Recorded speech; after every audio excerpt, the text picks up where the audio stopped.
confortablement installé depuis plus de 60 ans dans le système france-africain. Sachez, Monsieur le Président, que je suis venu d'abord rendre visite à un aîné, le président Ouattara, et ensuite vous renouveler les relations d'amitié fraternelle et de coopération conviviale que nos deux pays ont toujours eues. Laissons-leur un peu de temps avant de juger et de les accuser de trahison. Que pensez-vous de la visite du président de la République du Sénégal, Bassirou Diomaye Diakhar Faye, en Côte d'Ivoire? Après la Mauritanie, la Gambie et la Guinée-Bissau, le président élu par le peuple sénégalais s'est dirigé vers la Côte d'Ivoire. Une visite, mais surtout un discours qui a fait un grand bruit. Alassane Ouattara, un garant de la continuité de la France-Afrique, un démocrate.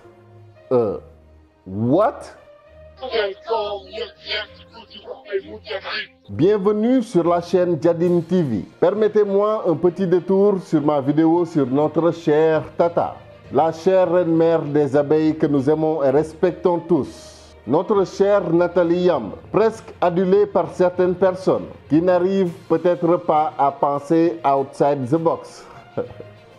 À l'image de Craig, qui se cherche, va et vient dans son propre esprit, essayant tant bien que mal de comprendre, cherchant par-ci par-là des torts.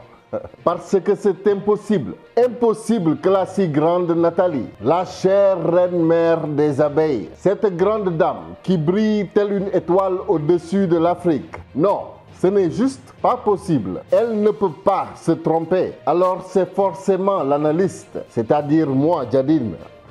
C'est cet analyste qui est soit étroit d'esprit, soit trop immature, soit juste contre Nathalie, pour une raison ou pour une autre.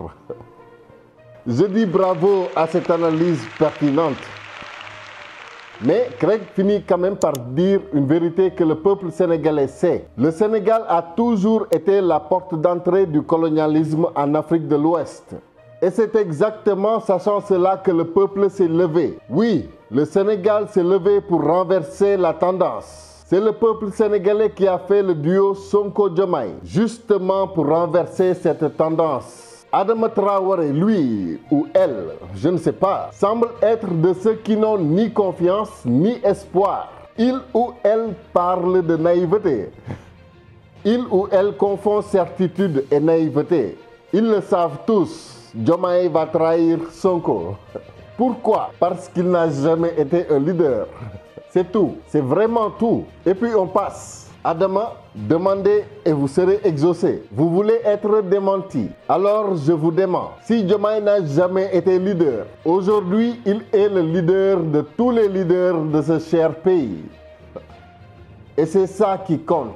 C'est nous, le Sénégal, qui l'avons choisi. Plus de 54% des voix au suffrage universel. Ce n'est pas rien. Ali Ndiaye demande avec le plus grand respect. Enfin, presque.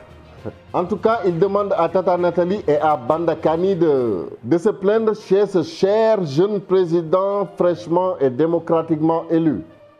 Notre cher ancêtre tonton Paul Biya. Bref, je m'égare. Mais il demande juste qu'il fasse confiance au peuple sénégalais. Ce peuple qui n'a pas élu un politicien de l'ère paléolithique, mais un homme franc et loyal, aucune crainte. Un homme que nous avons choisi parmi les hommes sénégalensis. Il ne s'agit pas d'un choix purement politique, mais c'est un choix humain. Nous avons élu nos propres valeurs sacro-saintes. Un Sénégalais lambda et de bon teint, pas un fruit sec de la France-Afrique.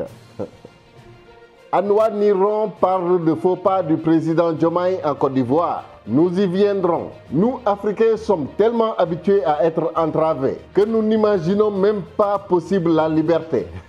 Nous sommes éduqués pour ne jamais croire en notre réussite. Ce que le système a bien réussi, c'est bien d'avoir enchaîné nos esprits aujourd'hui. Exactement comme il l'a fait aux pieds et mains de nos ancêtres hier. Donc le Sénégal ne va pas changer selon Anouar Niron. C'est vrai qu'avec cette mentalité, Anouar, nous n'irons nulle part.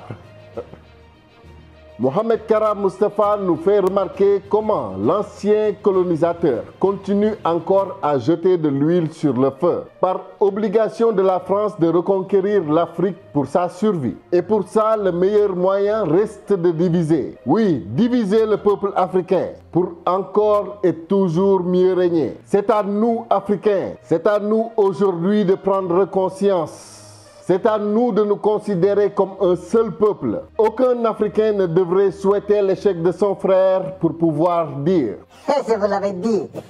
Si le peuple sénégalais, burkinabé, malien, camerounais ou ivoirien a espoir, que personne n'essaie de briser cet espoir, le tuer dans l'œuf, parce qu'au fond, cette personne voit mal l'Afrique libre du joug colonial. Quelqu'un comme Servé Alphonsine, qui semble totalement perdu, qui avoue même ne pas comprendre le sens de la vidéo et qui pourtant se permet de commenter. Bref, pas la peine de lui expliquer quoi que ce soit. En tout cas, ce qui est clair, Alphonsine, vous n'avez vraiment rien compris. Ouvrez les yeux. Notre chère Nathalie n'est pas un être parfait. Le président Diomaye ne l'est pas non plus. I see you coming. Mais je veux dire que tout ce qui vient de notre chère reine-mère des abeilles n'est pas forcément que du miel. Bref, revenons-en à la visite du président Bassirou Diomaye Diakhar Faye en pays frère africain, la Côte d'Ivoire. Ce qui a révolté et énervé les panafricains. Et c'est parfaitement compréhensible. C'est ce discours du président Bassirou Diomaye Diakhar Faye. Sachez, Monsieur le Président, que je suis venu d'abord rendre visite à un aîné, le président Ouattara. Et ensuite, vous renouvelez les relations d'amitié fraternelle et de coopération conviviale que nos deux pays ont toujours eues. Le président Diomaye dit rendre visite d'abord à un aîné. Cela a son importance dans son discours. Nous savons tous la valeur du droit d'aînesse dans nos sociétés africaines. Le plus jeune doit le respect au plus âgé, même si des fois ça semble injuste. Parce que ce droit d'aînesse a aussi été un des pires fléaux de nos sociétés. Les jeunes n'ayant presque pas le droit à l'expression. Comme certains le disent au Sénégal, si tu es jeune, alors tu es ignorant. Tu ne sais rien, il faut que tu te taises. Et c'est d'ailleurs l'excuse qu'ont donnée certaines personnes de la classe politique paléolithique du Sénégal, que le président Diomaye est trop jeune, donc forcément trop immature pour diriger le pays. Voilà ce qui est le vrai problème, le frein au développement de l'Afrique. De vieux présidents à la solde de la France qui nous maintiennent enchaînés sous le joug de la grande dame blanche. Bref, le président Diomaye a aussi parlé de Ouattara comme d'un démocrate. Il serait bon quand même de souligner que le président ivoirien en est à son 3e mandat, ce que le Sénégal a catégoriquement refusé pour Macky Sall. Mais lui, il a été, disons, obligé. Oui, peut-être même forcé à se présenter pour une 3e fois, après le décès tragique de Amadou Gon Coulibaly. Quoi qu'il en soit, l'Afrique ne veut plus se réconcilier avec ses vieux présidents qui cherchent toujours une excuse pour rester au pouvoir, en ignorant totalement la démocratie, le plus souvent, ce pouvoir du peuple, par le peuple et pour le peuple. Je ne prétends pas me présenter en défenseur du président Diomaye. Ce n'est qu'un être humain. Peut-être que l'éclat de l'or et de l'argent pourrait lui faire perdre raison. Le pouvoir peut lui monter à la tête. Qu'il se dise, et puis what? Je peux rester éternellement au pouvoir. Même la mort ne saurait me détrôner. Oui, c'est possible. Et c'est parce que l'Afrique en a vu de toutes les couleurs que beaucoup sont encore sceptiques.